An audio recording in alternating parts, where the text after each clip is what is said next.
Hi everyone. ఎలా ఉన్నారు అందరూ? పూరీ ట్రిప్‌కి వెళ్తున్నాము 2 డేస్‌కి. ఇది సడెన్‌గా అన్‌ప్లాన్డ్ ఏం కాదు. ముందే అనుకున్నాము ఒక 1 వీక్ ముందు ఈ వీకెండ్‌కి వెళ్దాం అని చెప్పేసి. సో, టికెట్స్ చేసుకున్నాము, వెళ్తున్నాము. And train already 1 hour late ఉంది. స్టేటస్ చూసుకుంటూనే బయలుదేరాము గానీ స్టేషన్‌కొచ్చాక అయినా హాఫ్ అన్ అవర్ వెయిట్ చేయాల్సొచ్చింది. సో, స్టేషన్ మొత్తం ఒక రౌండ్ ఏసేస్తున్నారు మనసివ. వెయిట్ చేయాల్సొచ్చిందని చెప్పేసి.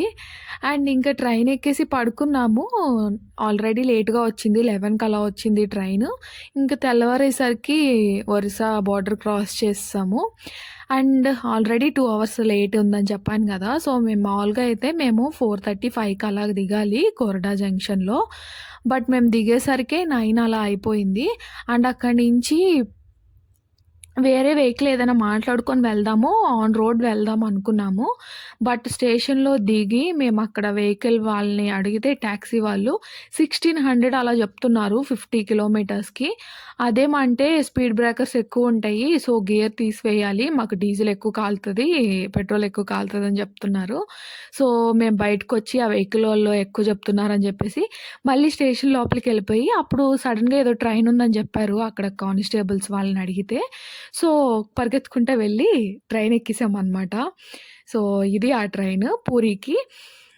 ఈ ట్రైన్ చార్జ్ తక్కువే ఉంటది గదా! 90 రూపీస్ ఏమో పడింది. బట్ ఇది 7 కిలోమీటర్స్ ముందు పూరీకి ఒక స్టేషన్ ఏదో ఉంది. మణిపూట్ ఏదో సంథింగ్ అక్కడ ఆపేశారు. 1 అవర్ ఆపేశారు. బట్ మేమైతే పెద్దగా ఏం డిసప్పాయింట్ అవ్వలేదు లేట్ అవుతుందని. ఎందుకంటే ఇక్కడ క్లైమేట్ చాలా బావుంది. రెయినీ సీజన్ కదా! పెద్ద వర్షం పడకపోయినా ఆ మబ్బు పట్టేసి ఉందనమాట. అండ్ చుట్టూ పొలాలు గ్రీన్‌గా చాలా బావుంది. మేమైతే మంచిగా టైమ్ స్పెండ్ చేశాము. అంటే ఏ టెన్షను లేకుండా బయటికి వెళ్ళాలి అని వెళ్ళాం మేము.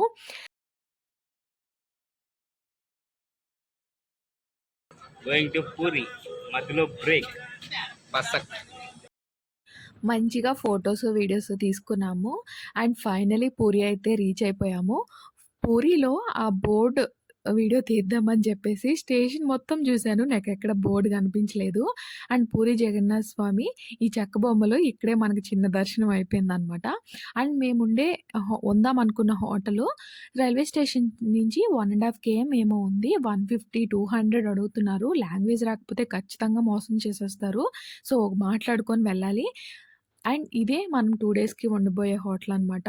సర్వీస్ అయితే చాలా బావుంది. పూరి వెళ్ళాలనుకునే వాళ్ళు మంచి హోటల్ కోసం చూస్తే ఇది ఖచ్చితంగా ప్రిఫర్ చేయొచ్చు. అండ్ ఇదే మన రూము 317 రూమ్ అయితే నాకు చాలా నచ్చింది. అండ్ ప్రైస్ కూడా రీజనబుల్ ప్రైజే 2700 ఏమో పడింది పర్ డేకి. అండ్ ఒక 2 పెయింటింగ్స్ కూడా ఉన్నాయి. భలే ఉన్నాయి. అండ్ మేము హోటల్ రీచ్ అయ్యేసరికి 11 అలా అయిపోయింది. సో, కొంతసేపు రెస్ట్ తీసుకోవడానికి గూడా లేదనమాట. దర్శనానికి వెళ్ళిపోవాలి వెంటనే. అండ్ మేము ఇవి చూడాలని పెద్దగా ఏం ప్లాన్ చేసుకోలేదు. హోటల్‌లోనే చిన్న కార్డ్‌లాగా ఇచ్చారు. ఏమేం ప్లేసెస్ ఉంటాయని. సో, అక్కడ చూసి ఇవి ఈరోజు చూద్దాము అని అనుకోని రెడీ అయిపోయి దర్శనానికైతే బయలుదేరిపోయాము రూమ్ లాక్ చేసుకొని. శివ వీడియో తీసేటప్పుడు ఫ్రేమ్‌లోకి సరిగ్గా రారు. అండ్ నేను వీడియోలో సరిగ్గా లేను. ఎడిటింగ్‌లో తీసేయి నన్ను అని జెప్పేసి అడుగుతారు. ఇదో తలనొప్పి ఈయనతో. అండ్ మేమైతే వెహికల్ 2 డేస్‌కి మాట్లాడుకున్నాము. హోటల్ వాళ్ళ దగ్గరే క్యాబ్స్, ఆటోస్ ఉంటాయి కదా! మేము ఆటో అయితే మాట్లాడుకున్నాం 2 డేస్‌కి. అండ్ టెంపుల్‌కైతే బయలుదేరిపోయాము. ఒక 100 మీటర్స్ ముందే ఆపేస్తున్నారు వెహికల్స్. అక్కడి నుంచి టెంపుల్ వాళ్ళే ఎలక్ట్రికల్ వెహికల్స్ ఉన్నాయి. అందులో వెళ్ళొచ్చు నడవలేని వాళ్ళైతే. మేము క్లైమేట్ బావుంది అని జెప్పి సరదాగా నడుచుకుంటానే వెళ్ళిపోయాము. ఆ స్ట్రీట్ అంతా చూసుకుంటూ. అండ్ దర్శనం అయితే చాలా అయింది. యాక్చువల్లీ మేము రాంగ్ టైమ్‌లో ఎళ్ళినట్టే. రథయాత్రకి రథాలు ప్రిపేర్ చేస్తున్నారు. అండ్ ఈ టైంలో అలర్నాథ్ టెంపుల్‌లో ఉంటారంట దేవుడు. ఇక్కడ ఓన్లీ ఉత్సవ విగ్రహాలు మాత్రమే దర్శనం అవుతున్నాయి. అయినా సరే వెళ్ళి దర్శనం చేసుకున్నాము. మంచిగా అయింది. అండ్ లోపల బుట్ట ప్రసాదాలేవో అమ్ముతున్నారు. అవి కూడా తీసుకున్నాము. అండ్ లోపలికి మొబైల్ అలౌడ్ ఉండదు కదా! దర్శనం చేసుకొని బయటకొచ్చేసాక టెంపుల్ దగ్గరే ఒక మీల్స్ తిన్నాము. ఇదొక దారుణం. ఫుడ్ అయితే చాలా ఇబ్బంది పడతాము పూరిలో. మన ఫుడ్‌లా ఉండదు గదా! సో, పెద్దగా నచ్చలేదు ఫుడ్ ఏమి అక్కడ. అండ్ ఇక్కడి నుంచి కోనార్క్ టెంపుల్‌కైతే బయలుదేరిపోయాము. 50 కేఎం ఏమో ఉంటది కోనార్క్ టెంపుల్ పూరి నుంచి. అండ్ ఈ బుట్ట ప్రసాదం టేస్ట్ చేసేస్తున్నారు మన శివ ఆల్రెడీ. అండ్ వర్షం పడిందనమాట. చాలా బావుంది ఈ వే. అండ్ ఈ వేలో మనం Ramachandi Mata temple and Chandrakanta beach and Konark beach, Konark temple ఈ 4 ప్లేసెస్ కవర్ చేయొచ్చు. అండ్ చంద్రకాంత్ బీచ్‌లో అయితే బోటింగ్ కూడా ఉండింది. మేము కోనార్క్ టెంపుల్ చూసుకొని రిటర్న్ వచ్చేసరికి రెయిన్ బాగా పెరిగిపోయింది. సో, మేము ఆటోలో చూస్తూ వెళ్ళిపోయాము. ఎక్కడ ఆగలేదు. మీరైతే ఖచ్చితంగా కవర్ చేసుకోండి అవన్నీ. అండ్ ఇదే కోనార్క్ టెంపుల్. టెంపుల్ అయితే చాలా బావుంది. అండ్ మెయింటెనెన్స్ కూడా చాలా బావుంది. నాకైతే చాలా చాలా చాలా చాలా చాలా బాగా నచ్చిందనమాట. అండ్ ఇంత మంచి టెంపుల్ ఎందుకు పాడు చేశారు అనిపించింది.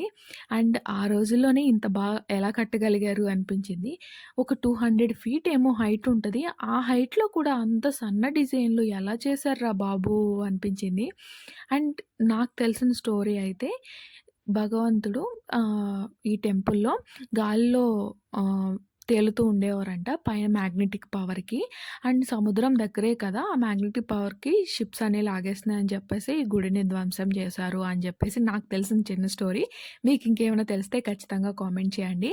అండ్ ఇక్కడ చిన్న ఫోటోషూట్‌లా కూడా చేయించుకున్నాము. అవి ఇన్‌స్టాగ్రామ్‌లో ఫోటోస్ షేర్ చేస్తాను.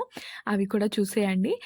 అండ్ కోనార్క్ టెంపుల్ చూడడం అయిపోయిన తర్వాత మేము రిటర్న్ వెళ్ళే అప్పుడే రామచండీ మాత టెంపుల్ దర్శనం చేసుకున్నాము. రెయిన్ ఎక్కువ ఉందని చెప్పా కదా! సో, వీడియోస్ ఏం షూట్ చేయలేకపోయాను.